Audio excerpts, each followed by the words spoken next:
ప్రభాస్ గారు హీరోగా రూపొందుతున్న ది రాజాసాబ్ మూవీ యొక్క ట్రైలర్ విడుదలైంది. ఈ మూవీకి మారుతి గారు డైరెక్షన్ చేస్తున్నారు. ఈ మూవీ యొక్క ట్రైలర్ ఎలా ఉందో ఇప్పుడు చూద్దాం రండి.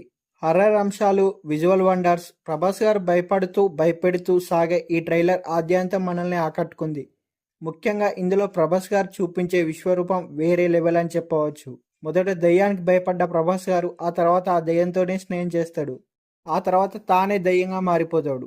ఆ రాజ్మహల్లో ఆయన రాజుల రాయల్ లుక్లో మారి ప్రత్యర్థులకు చుక్కలు చూపిస్తారు. వారిని ఆడుకుంటాడు. అంతేకాదు మధ్యలో హీరోయిన్లతో డ్యూయెట్లు కూడా పాడుకుంటాడు. రొమాన్స్ కూడా చేస్తాడు. అదే సమయంలో కామెడీ కూడా చేస్తాడు. ఇలా ప్రభాస్ గారు తనలోని అన్ని యాంగిల్స్ని ఇందులో చూపించడం విశేషం. ఈ మూవీలో వింటేజ్ ప్రభాస్ గారిని చూడవచ్చు. ఇక హర్రర్ ఎలిమెంట్స్ మాత్రం వేరే స్థాయిలో ఉన్నాయని కూడా చెప్పవచ్చు. హాలీవుడ్ చిత్రాలకు ఏమాత్రం తక్కువ కాకుండా ఉన్నాయి. ఇంకా చెప్పాలంటే వాటిని మించి కూడా ఇందులో ఉన్నాయి. ట్రైలర్ చూస్తుంటే హాలీవుడ్ మూవీ చూస్తున్నట్టు ఉంది. చివరగా ఒక భారీ ఆకారాన్ని చూపించి సినిమాపై అంచనాలు అమాంతం పెంచాడు డైరెక్టర్ మారుతి గారు. మొత్తంగా ది రాజాసాబ్ చిత్రంతో ఆయన ఇంకేదో చేయబోతున్నాడని అర్థమైంది. ముందు నుంచి సినిమాపై ఎన్ని అంచనాలు పెట్టుకున్నా దాన్ని మించి ఉందంటున్నాడు డైరెక్టర్ మారుతి గారు. ట్రైలర్ చూస్తుంటే మాత్రం అదే నిజమనిపిస్తుంది. విజువల్స్ గురించి ప్రత్యేకంగా చెప్పవలసిన అవసరం లేదు. ఇండియన్ మూవీస్లో ఈ రేంజ్ విజువల్స్ చూడలేదని చెప్పవచ్చు. అసలు ఈ ట్రైలర్లో ఏం చూపించారంటే ప్రభాస్ గారు ఒక రాజ్మహల్కి వెళ్తాడు. అక్కడ ఒక వ్యక్తి ప్రభాస్ని శాసిస్తాడు. కళ్ళు మూసుకొని ఊపిరి తీసుకోవాలని చెప్పగా ప్రభాస్ గారు ఊపిరి తీసుకున్నారు.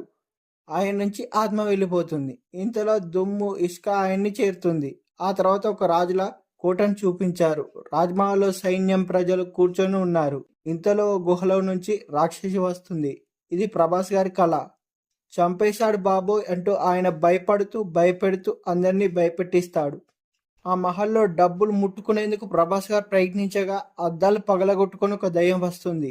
ప్రభాస్ గారితో పాటు తన స్నేహితులకు తాతను పరిచయం చేస్తుంటాడు. అదేంటని వాళ్ళు అడగ్గా దయ్యం వస్తుంటే చూస్తారేంట్రా పరిగెత్తండి అని ప్రభాస్ గారు చెప్పడంతో అంతా పరుగు అంటూ ఆద్యాంతం నవ్వులు పూయిస్తారు. అంతేకాదు తనదైన డైలాగులతో నవ్వులు పూయించారు ప్రభాస్ గారు. ఏందిరా మీ బాధ, పుట్టలో చేయి పెడితే కుట్టడానికి నేనేమైనా చీమన రాక్షసుడిని అని ప్రభాస్ గారు చెప్పడం అదిరిపోయింది. ఫైనల్గా భారీ ఆకారం కాలు పెట్టడం గూస్ బంప్స్ తెప్పిస్తుంది. చూడబోతుంటే డైరెక్టర్ మారుతి గారు ఇంకా ఏదో చూపించబోతున్నారని దీన్ని బట్టి అర్థమవుతుంది. హాలీవుడ్ ట్రీట్మెంట్ కనిపిస్తుంది ఈ మూవీలో. అయితే ఈ మూవీ ప్రపంచవ్యాప్తంగా పాన్ ఇండియా లెవెల్లో జనవరి 9న థియేటర్లో రిలీజ్ కాబోతుంది. అందరూ చూసేయండి. ఈ మూవీ కొరకు ఎంతమంది వెయిట్ చేస్తున్నారో కింద కామెంట్ సెక్షన్లో కామెంట్ చేయగలరని